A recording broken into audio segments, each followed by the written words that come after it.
ahead of the elections. Rita Tinina, KTN News.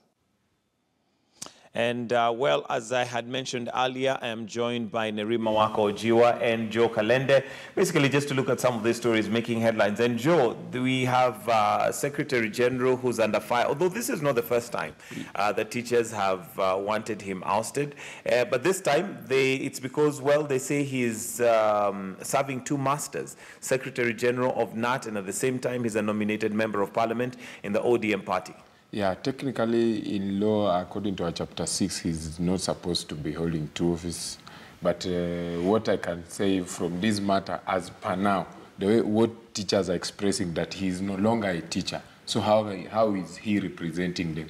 But what I understand from his side, why he was nominated to represent labor unions. Mm-hmm. So, but one thing that this thing needs to go away is how teachers need to solve it and the stakeholders within the teaching profession so that they stop this division. We have a lot of issues to settle in the education sector than lying on Sossion must go and these divisions. The bigger things that need to be sorted out. But there you go. But again, it looks like it's a Kenyan thing where you can try and basically hold two jobs. I mean, being a member of parliament, a nominated member of parliament, is already quite a big docket. And at the same time, Secretary General for Kenya National Union of Teachers is also quite a big docket. So, Nerima, this is where I guess one would expect the voice of reason to come in.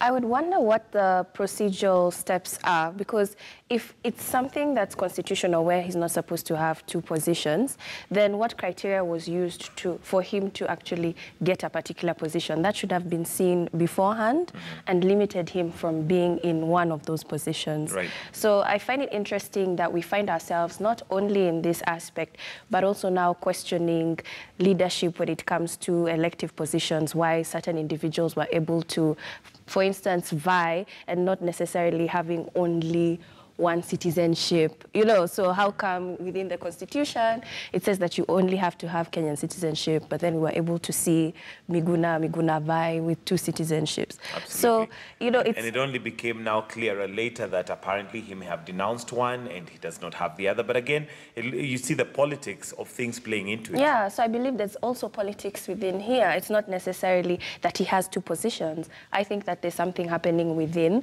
that we're not quite seeing, but people demanding for him to get out is something political. And, well, I think at some point I had him say that he was, well, there's a witch hunt, it's political, and there's somebody who's not happy with him being Sec-Gen for KNUT. But again, it just goes to show how much our politics runs and plays into things that maybe it ought not to. Right now, I'm sure there are rules, there are regulations, there's a law that would guide us very clearly as to whether he can hold both positions or not. Why doesn't that just kick in?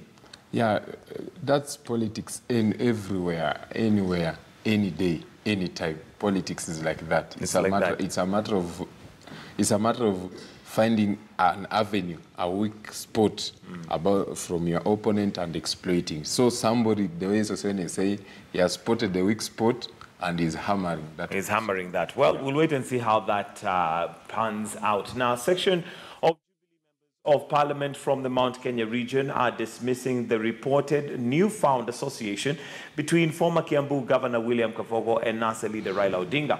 Kabogo met Raila yesterday and the day before and held a meeting with ANC party leader Musalia Mudavadi.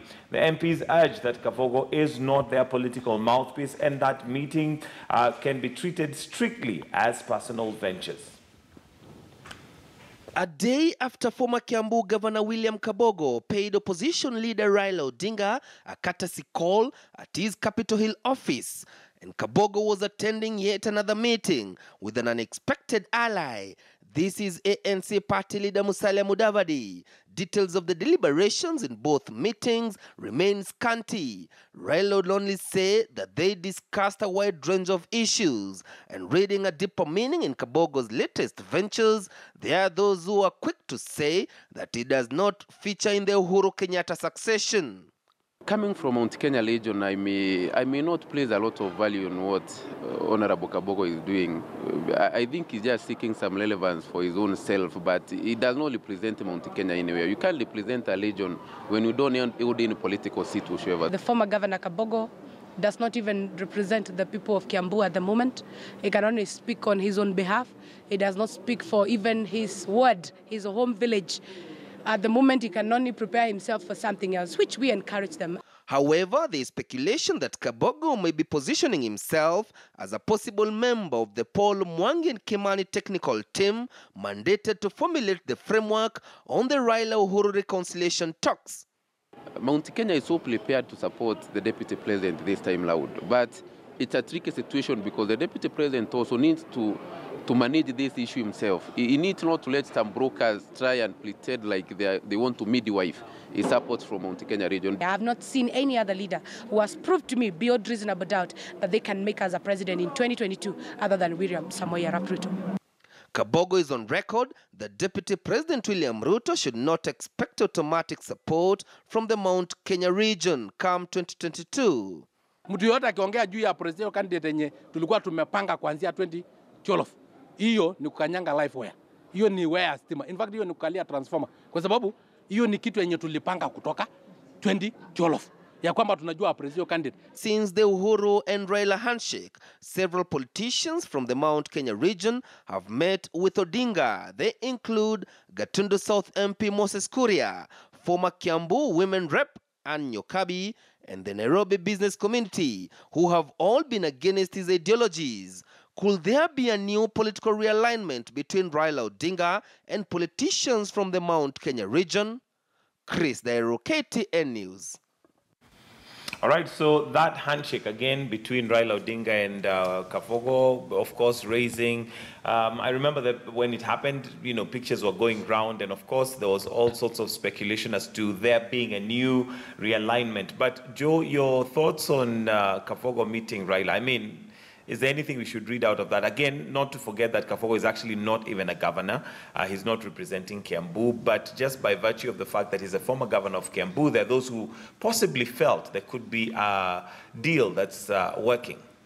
Yeah, as a Kenyan, you have that fundamental right to assemble, to meet, to have a handshake. I don't see any problem with the Kabogo, Honorable Kabogo meeting Honorable Raila Odinga. These are Kenyans. These are citizens. Politicians? Yeah. So there's nothing wrong with them meeting and having a cup of tea. Okay, yeah. Do you speculate that possibly there could be something in the working? I don't want to speculate there could be something in the working, but one thing that I like about this debate, it's about Ruto, William Ruto. It's not about somebody else. It's about finding formulas, how you are going to fit into William Samoei's Ruto scheme of play or an alternative scheme. Mm-hmm. Yeah. Okay, Nerima, do you think there's anything that we should be reading out of that meeting? Well, I would like to believe that people don't just have meetings to waste time. There's an agenda. There's definitely an agenda. There's an agenda and a purpose for meeting. So the fact that the picture, and it's not quite clear what they discussed. And as Kenyans, we like to really speculate and dive into what a particular image means, and we create our own stories. And that's what normally happens. If you don't create the narrative for yourself, someone else will create it for you. Well, they say that nature abhors a vacuum. Yeah. So if information is not given, then people obviously will fill the gaps. Absolutely. So people are there filling in the gaps. And from the pictures, it's interesting that maybe a few weeks ago, there's no way that picture would have happened. Right. But right now, all of a sudden, and I guess that's changed. why it becomes now a news item, because there's a time that would not have been imagined between the two of them. But there you go. Because of the political realignment that we're expecting between now and 2022, then this happens. Joe, as much as you don't want to speculate, just like Nerima rightly says, I'm sure the meeting was not just to have a cup of tea. They could have had cups of tea at home. Yes. Maybe the two gentlemen were having a business meeting or whatever they were having. But one thing that I really want to make it clear is that 2022 politics and realignment as much as we want to speculate that it's happening now, they have not yet started. What, 2022? Yes. Well, that's what is just happening is people are still in a 2017 hangover. People are still suffering from 2017 hangover. People are still like now they don't. Our politicians, people have benefited from Odinga and Uhuru Kenyatta rivalry for a long period of time. For me to get a seat, if I come from the other region, I need to go around throwing insult at the president. Then I'll be elected. And the same way this side, I need to go and throw insult to Honorable Raila and I'll be elected. But this time round, there's no Raila and there's no Uhuru for 2022. That's why this confusion you're seeing. People are trying to calculate things that are I not don't know. in I beg to differ. I think 2022 is already working. In fact, on State of the Nation today, one of the things we want to look at is whether 2022 is already clouding us too early to a point where even development has basically taken a back seat, which would be rather unfortunate. Nerima, do you think that 2022 is, according to Joe, apparently 2017 people are still in the hangover? I think it's a mixture of both, where there are people who are literally tired or they're not even trying to associate themselves with politics because they believe we've just been through it for too long. But I also believe that there are people who are strategizing for 2022. They're already having these discussions. They're already formulating in the grassroots. They're already building their parties. That is a reality where they're preparing for 2022. But I do think that it's not necessarily that the two dynasties won't be there. I think there's a change already where when you talk to Kenyans, they just want a change. They just want something different. They just want better lives for themselves. It's not necessarily that it has to be one of these two individuals. And even if they're going to be there, they're not going to be there. 2022, people didn't quite care. Quite frankly, it just had to be someone who can promise to bring change. It didn't have to be from those two. Yeah. Yeah, and well, we wait and see. But obviously, I think there are major lessons to be learned from Kenyans because as they got onto the campaign trail, all politicians, they had all these promises of development. We even have the president coming out and giving the 4-point agenda of how Jubilee is going to ensure that all Kenyans, are at a better place. But if 2022 is already playing, then that leaves us wondering what really their politics is all about, if it is really about Wanjiko or it is about their bellies.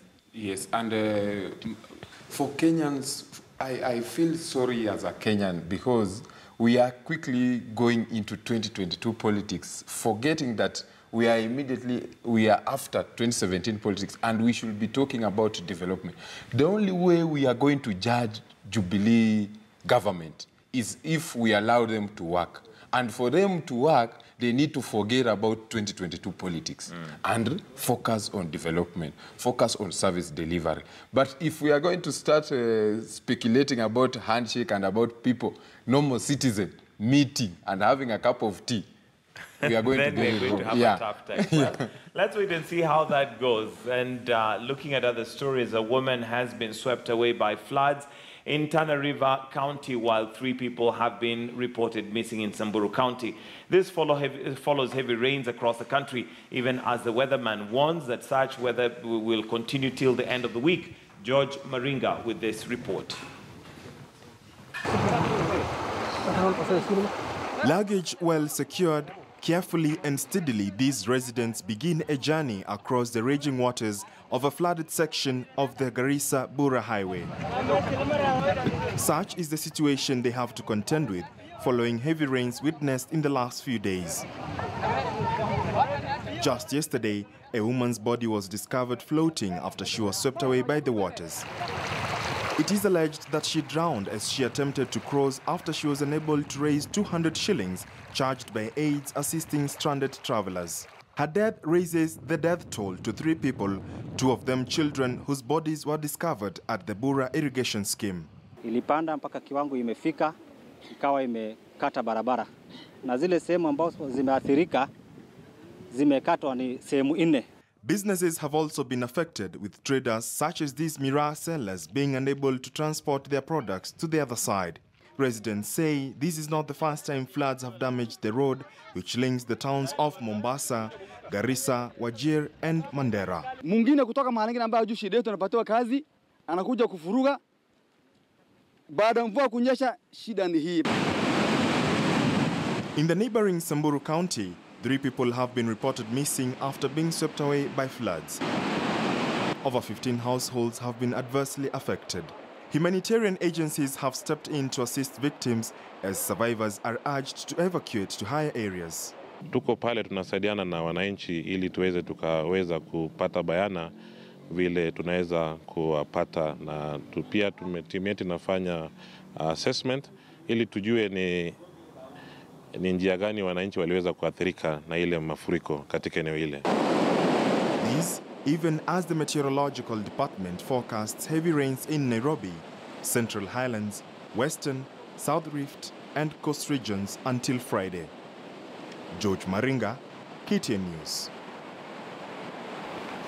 All right, and we have that as part of the stories on page 29, I believe, of the Standard. And rather unfortunate that we are losing lives in this day and age. We did have a warning from the weatherman right from the beginning that it was going to be a rather flooded period. And I believe it's raining. I think it was raining even earlier on. And the weatherman has made it clear that there's going to be more rain till the end of the week. But unfortunate that we never seem to have this, properly planned. No, we don't. And even yesterday evening, it started raining and I was stuck in traffic, just near Haile Selassie. And in 10 minutes, it was like we're in a river. Yes. So you begin to wonder, we seem to know that the floods are coming, the rains are coming, but then we don't even try to take measures to reduce the amount of water that's on our roads. Because for people to even just be traveling home and you can die on your way home is a worry. It's not that she jumped into something or anything like that. Literally on the road. On the road. She was actually trying to cross a road and she was swept away. Yeah. That's a concern. And I was stuck in traffic as well. I was on Bagathi. Same thing. I mean, within a very short time, it was already flooded. And of course, those floods, well, it is a danger to life, but also the damage that comes along, because obviously those roads don't seem to be made for that kind of flooding. Within a very short time, we have potholes. So we are back to that rat race again. Joe, do we ever see a time where possibly we'll have a better planning for our roads and drainage? I'm made to understand that we have disaster management agencies in this country, and I don't know what they're doing. I think they're sleeping on their job, because the weatherman warned us long time ago that there's going to be heavy rain. At this time, what they were supposed to be doing as a disaster management agency, they are supposed to be educating Kenyans, at least telling them when it's raining and it's heavy, this is what you're supposed to do, this is what you're not supposed to do. Because you can see we are losing lives of people who are basically, they are just continuing with their normal business, but it's raining. They underestimated the rain. But I don't know, at some point we even had budgets allocated for these heavy rains. So I don't know what the agencies are doing, because they are supposed to come in and help with what is going on. And I guess, Why can't we collect this water? Like, I think we have brilliant students in universities who can come study how the water is flowing and figure out how to catch this water and how we can use it.